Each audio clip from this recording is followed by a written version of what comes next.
আগামী বাজেটে দ্বিতীয় সর্বোচ্চ বরাদ্দ রাখা হচ্ছে জ্বালানি ও বিদ্যুৎ খাতে। এ খাতে প্রায় 14,000 কোটি টাকা বরাদ্দ দেওয়া হতে পারে বলে জানিয়েছেন বিদ্যুৎ জ্বালানি প্রতিমন্ত্রী নসরুল হামিদ। এ খাতের উন্নয়নে আগামী বছরে আরও বেশ কিছু প্রকল্প শুরুর প্রস্তাব করা হয়েছে বলেও জানিয়েছেন তিনি। গেল কয়েক বছরের বাজেটে সরকারের অগ্রাধিকারমূলক খাত হিসেবে বিশেষভাবে গুরুত্ব পেয়ে আসছে বিদ্যুৎ ও জ্বালানি খাত। চলতি বছর এই খাতে বরাদ্দ রাখা হয়েছিল প্রায় 11,500 কোটি টাকা।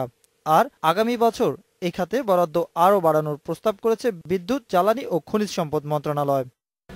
আমি মনে করি দ্বিতীয় বৃহৎ বরাদ্দ হবে এবার বিদ্যুৎ খাতে এবং জ্বালানি খাতে, এবার প্রায় দুটো মিলে প্রায় 14,000।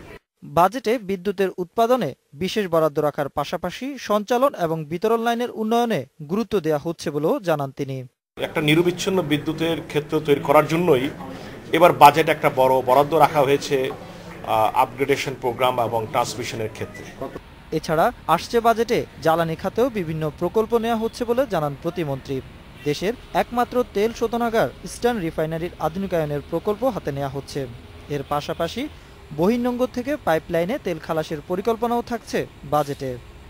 তেল সাইডে আমাদের ইআরএলকে এক্সপানশন করা, নতুনভাবে এক্সটেনশন করা, জাহাজ থেকে পাইপলাইনের মাধ্যমে নিউ মোরিং পাইপলাইন যেটাকে বলা হচ্ছে সেটাকে এই বছরই সিদ্ধান্ত নেওয়া হবে।